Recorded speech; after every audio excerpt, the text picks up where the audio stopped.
Eh, Mas Jarod sama senior kami tadi sudah menyampaikan bahwa reshuffle kabinet itu memang hak prerogatif presiden.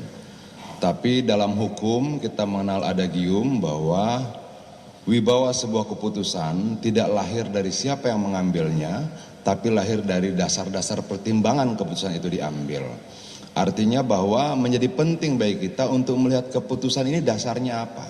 Kalau dasarnya adalah kinerja, Pak Yasona itu sudah bersama dengan Jokowi sudah masuk periode kedua ya, dari 2014, 15, 16. Apakah kemudian menukar teman lama dengan teman baru menjadi sebuah kebiasaan? Ataukah memang ada hubungannya dengan kehadiran Pak Yasona dalam deklarasi Pak Edi Rahmayadi? Ataukah memang ada hubungannya dengan perpanjangan masa jabatan DPP PD Perjuangan dan penambahan yang ditandatangani oleh Pak Yasona? Atau ada apa? Atau jangan-jangan akan ada produk hukum yang akan dikeluarkan dalam waktu 43 hari ini yang mungkin tidak disetujui oleh Pak Yasona, atau Pak Yasona dianggap sebagai gangguan atau hambatan untuk keluarnya produk hukum dalam 43 hari terakhir ini. Artinya ada banyak sekali tafsiran dugaan di balik peristiwa reshuffle ini. Kalau yang disampaikan tadi juga, apakah reshuffle ini juga menjawab persoalan rakyat? Apakah reshuffle ini menyelesaikan persoalan pengangguran, kemiskinan, tutupnya pabrik, tambahnya PHK dan sebagainya? Apakah reshuffle ini juga menjawab tantangan bagi para pelajar, mahasiswa, kaum terdidik dan sebagainya terhadap problem-problem mereka atau tidak? Atau reshuffle ini hanya menjawab kepentingan kekuasaan saja? Artinya ketika kemudian dia ternyata tidak ada hubungannya dengan problem-problem kerakyatan, dia cuma menjawab kepentingan kekuasaan saja, nanti rakyat bisa bertanya, lalu pemerintah untuk siapa? Untuk kami atau untuk kamu saja? Kira-kira seperti itu. Nah, itu yang kembali pada pernyataan saya di awal bahwa ada adagium hukum mengatakan wibawa sebuah keputusan tidak lahir karena siapa yang mengambil keputusan itu, tapi lahir karena berbagai dasar pertimbangan lahirnya keputusan itu. Ketika tidak mampu dijelaskan oleh negara terkait beberapa peristiwa reshuffle ini, maka itu artinya rakyat diperbolehkan untuk bebas menafsirkannya, bebas menduga-duganya, bahkan bebas mengambil kesimpulan. Kenapa? Nggak ada jawaban. Kenapa harus diganti si A dengan si B, apa alat ukurnya dan sebagainya.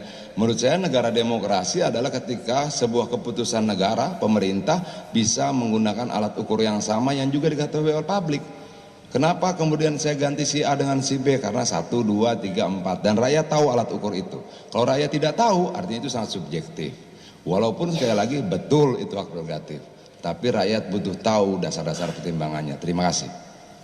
Baik, ada tanggapan, pertanyaan? Silakan bebas. Cukup? Oh, silakan. Mas Jarod, mau tanya Mas, berarti langkah yang akan dilakukan oleh PDIP setelah Pak Yasona mundur atau diganti oleh Pak Supratman ini seperti apa? Apakah nanti akan ada pertemuan dengan DPP secara khusus atau membahas ini secara khusus dengan Bu Mega Pak, atau seperti apa? Enggak, ini biasa-biasa saja. Karena kita juga menyadari bahwa jabatan menteri itu jabatan politis. Dan ini malah bagus untuk Pak Yasona ya. Lebih baik beliau diberhentikan ya, dan bisa lebih cepat-cepat untuk bersiap diri. Karena Pak Yasona kan juga terpilih sebagai anggota DPR RI ya. Rencana bahwa beliau September akan mengundurkan diri. Tapi ini lebih cepat, lebih baik. Dan beliau sudah sangat siap. Yang penting beliau sudah bekerja maksimal untuk membantu pemerintahan Pak Jokowi sejak 2014 sampai sekarang dengan sebaik-baiknya, dengan seluruh-seluruhnya, dengan berpegang teguh kepada konstitusi. Ya, oke. Pak, dari saya, pertama soal komunikasi dari Pak Jokowi kepada PDIP, artinya memang tidak ada komunikasi yang dilakukan terkait dengan kejadian Pak Yasona sebelumnya yang pertama, yang kedua, apakah dari PDIP menilai bahwa memang reshuffle kali ini selain politis, artinya juga Pak Jokowi sudah memiliki jarak yang memang cukup lebar pada PDIP Perjuangan ketika salah satu menterinya yang hari ini berarti tinggal bintang yang sudah didepak dari kabinet. PD Perjuangan pasti ada beberapa menteri. Di samping Bu Bintang, di situ ada Bu Risma, kemudian ada Pak Pramono Anung, ya. Tapi PD Perjuangan itu komitmen ketika mendukung pemerintahan itu sampai dengan selesai.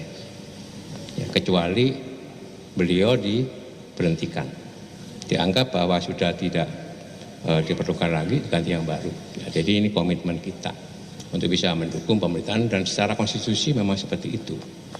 Yang kedua, saya dapat informasi bahwa Pak Jokowi juga sudah berbicara langsung dengan Pak Yasona Lauli. Ya, jadi silakan saja ya supaya kita bisa melihat bahwa ini kalau kami melihatnya bukan untuk membangun efektivitas pemerintahan, tidak. Tapi lebih banyak untuk mengkonsolidasi kekuasaan Pak Jokowi dalam rangka untuk mengontrol pemerintahan yang akan datang. Coba sekarang bayangkan, dibentuk satu badan baru, Badan Komunikasi Presiden, kantor Presiden. Ya, ditunjuklah kepala badannya.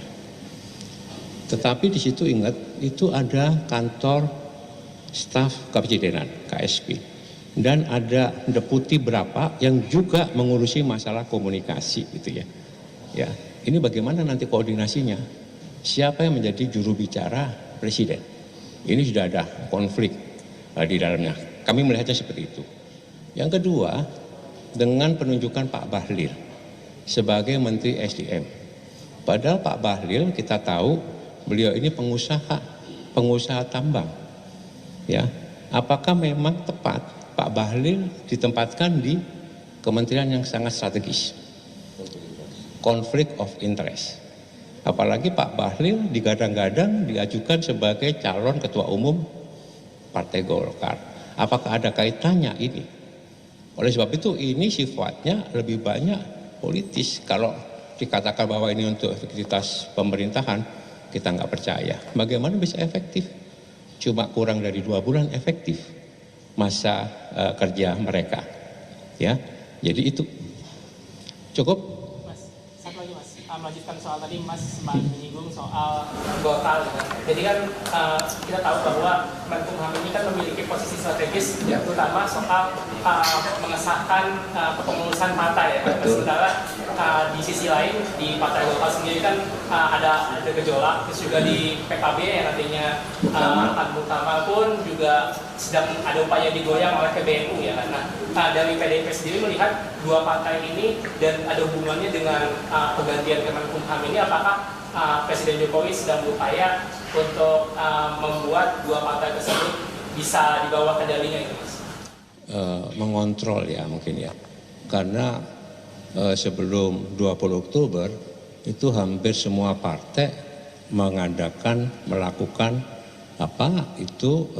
pemilihan kepengurusan tingkat pusat ya. Ada muktamar, kemudian ada munas atau munaslup ya, kemudian ada Nasdem juga ya, PAN juga ya, dan yang menjadi penjaga gawangnya seperti ini adalah Kemenkumham, karena Kemenkumham yang mempunyai kewenangan di dalam rangka mengesahkan susunan kepengurusan partai politik di tingkat pusat. Apakah itu ada kaitannya? Kok kalau kita menjawab nggak ada kaitannya kok aneh gitu ya. Ya, artinya kami menduga pasti ya ada kaitannya dengan persoalan-persoalan seperti itu. Oleh sebab itu kami minta pers untuk bisa mengontrol supaya betul-betul Kemenkumham itu berada atau berjalan di dalam koridor yang benar sesuai dengan konstitusi dan sesuai dengan konstitusi partai-partai yang nanti akan melakukan pemilihan kepengurusan di tingkat pusat. Ya, kita yang mengontrol ya, jangan sampai dibelah-belah kan gitu ya. Sama seperti kemarin pernah ada kasus di Partai Demokrat, betul ya? Ya pernah dibelah, tapi Pak Yasona tetap kepada yang benar yang disahkan. Ya, ini sebagai pengalaman kita bisa melihat seperti itu ya. Ya, kita melihat nanti juga seperti itu harusnya kan sesuai dengan konstitusi masing-masing partai itu punya kedaulatan. Masing-masing partai itu punya anggaran dasar dan anggaran rumah tangga. Termasuk kemarin PD Perjuangan melakukan perpanjangan kepengurusan dan penambahan itu sudah sesuai dengan anggaran dasar dan anggaran rumah tangga, di mana Kongres dikembalikan kepada 5 tahun sekali, dan itu menjadi hak prerogatif Ketua Umum, itu ada di anggaran dasar anggaran rumah tangga kami. Oleh sebab itu Pak Yasona Lawli itu langsung menandatangani sebagai Menteri Hukum dan HAM, bukan sebagai kader partai ya, tetapi sebagai Menteri Hukum dan HAM yang melihat bahwa itu sudah sesuai dengan konstitusi partai kita. Oke? Cukup ya?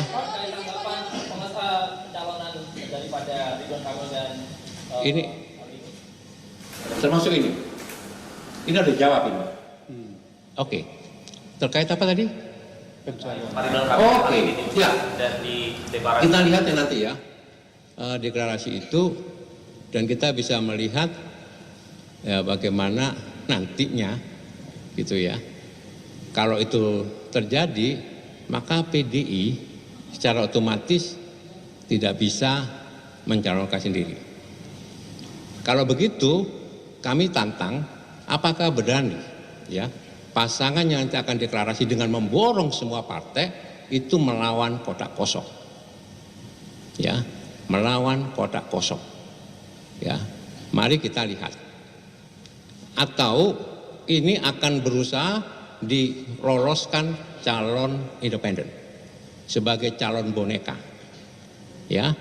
Karena banyak sekali ya ini masukan suara dari warga yang merasa atau membuktikan KTP-nya dibegal, KTP-nya dicatut. Ini sudah pelanggaran yang serius kalau menurut saya. Mari kita kontrol sama-sama ya.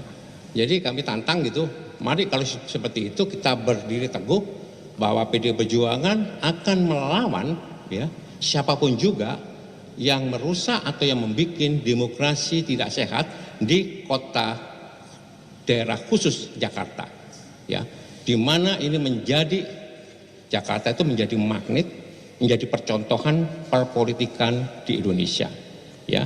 Jadi kami akan posisi itu, dan kami akan selalu bersama dengan rakyat, yang mana rakyat menginginkan ada pilihan-pilihan yang sehat, ya, di dalam pertarungan kontestasi kepala daerah, utamanya di Jakarta, ya.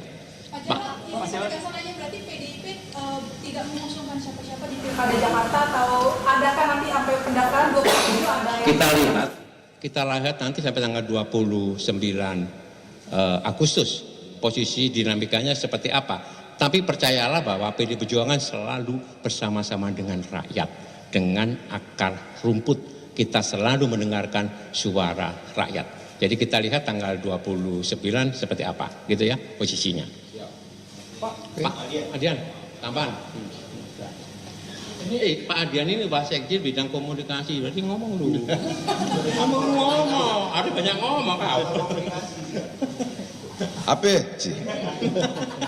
Ini Pak Fahri Hamzah bilang setelah deklarasi kasus Sona ini, biasanya Jakarta tidak perlu ada pilkada, cukup pilih saja dan kasus Sona secara aklamasi. Gimana tadi?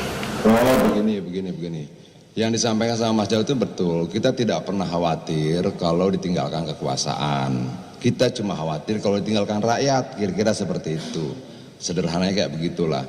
Nah kalau Fahri Hamzah bilang begitu ya tanya Fahri, masa pertanyaan Fahri dia tanya ke gua. Kita sendiri nggak ngerti maksudnya apa. Artinya bahwa kemarin berapa hari yang lalu Partai A masih dukung Anies, lalu berubah. Ada Partai B masih dukung Anies, lalu berubah. Nah sampai tanggal 29 ada nggak yang kemudian tadinya tidak dukung Anies lalu berubah dukung Anies? Mungkin dong, kemungkinan itu sama saja besarnya. Artinya bahwa jangan kita patahkan, jangan kita tiadakan, jangan kita hilangkan juga kemungkinan dinamika politik yang sangat dinamis itu terus berjalan. Itu loh. Nah, bagaimana dengan sikap PD Perjuangan? Yang pasti kita akan selalu bersama-sama dengan rakyat. Bang, berarti untuk namanya secara penegasan ya, apakah nanti akan muncul Mas Anies atau Pak Ahok yang paling besar, yang paling kuat di Jakarta sekarang siapa, Bang? Kita berkomunikasi dengan semuanya. Mengenai siapa nanti di ujungnya, ya kita lihat prosesnya dong. Begitu loh. Oke? Bang, ini Bang. Iya, saya kira kita berharap tadi saya perjalanan dari Bogor ke Jakarta tuh mendengarkan El Sinta, saya catat secara statistik, alhamdulillah itu 75% si komentator dan penanya itu merespon bahwa reshuffle yang dilakukan kali ini adalah reshuffle yang sangat syarat dengan politik, kepentingan kekuasaan untuk Pak Jokowi mengontrol kekuasaan berikutnya, jadi itu good news gitu ya. Dan yang kedua saya ingin bangkitkan kita semua rakyat Indonesia ya, bahwa kalau DKI Jakarta dibuat kota kosong, menurut saya ini perusakan demokrasi yang sangat blunt, sangat jelas. Kenapa? Karena Jakarta itu IPM-nya 85, jadi hampir seperti negara maju. Orang cerdas, orang terdidik, mudah-mudahan ada kebangkitan kolektif ya, bahwa enough is enough gitu ya, bahwa kekuasaan yang sangat brutal sekarang ini ya merusak demokrasi, sistem meritokrasi nggak ada lagi itu ya. Mudah-mudahan ini berkat dari Tuhan ya, bahwa enough is enough itu ya. Dan kami PDI Perjuangan hanya berharap itu, dan kami PDI Perjuangan akan selalu bersama rakyat, kebenaran, demokrasi. Mudah-mudahan ini membangkitkan kita seluruh rakyat Indonesia untuk bersatu, untuk melawan kezoliman dan kehausan kekuasaan. Terima kasih. Oke. Sudah. Berarti apakah PDIP masih lobby partai untuk tidak mengusung Pak RK dan Pak Yasona atau gimana? Kami bukan hanya melobi, tapi tetap berkomunikasi yang baik dengan partai-partai yang sekarang ini ya, yang nanti katanya itu mendeklarasikan Kimpres ya, Pak Anies sama siapa ya? Pak Anies, Pak Ridwan Kamil ya. Jadi kita lihat, tapi tetap komunikasi kita bangun ya. Jadi begini saudara sekalian, di dalam berpolitik itu ya dibimbing oleh satu keyakinan. Ya, keyakinan di mana kami PDI Perjuangan yakin akan berjuang betul di dalam proses demokrasi ini, bahwa ya pilkada ini hanya menjadi satu sarana, alat, bukan tujuan. Kami yakin berjuang untuk mengajukan nanti kalau memungkinkan dan bisa didengar oleh partai-partai yang ada ya, calon yang betul-betul nanti mewujudkan ya Jakarta sebagai kota yang bersih, berintegritas, anti korupsi, anti nepotis ya, dan mampu menciptakan kesejahteraan dan keadilan bagi rakyat Jakarta. Kami punya keyakinan itu. Kalaupun keyakinan itu dipatahkan dengan ya praktek-praktek pragmatisme dan jual beli atau borong-memborong partai politik, kami tetap berjuang bersama-sama dengan rakyat dan menunjukkan bahwa sikap PDI Perjuangan tetap tegak lurus. Saya selalu mengatakan bahwa PDI Perjuangan yang punya 15 kursi di DPR itu bukan kursi yang bisa diperjualbelikan. Kalau kita memperjualbelikan kursi, berarti kita memperjualbelikan suara rakyat. Itu komitmen yang kita tegang, yang kita pegang. Dan ini akan kita buktikan, kalaupun nanti kami yang punya niat seperti itu, melayani warga Jakarta dengan sebaik-baiknya, tapi terpotong, kami yakin kami tetap bersama dengan rakyat Jakarta, ya. PDI 16 menyatakan tidak akan bergabung dengan Kimpres.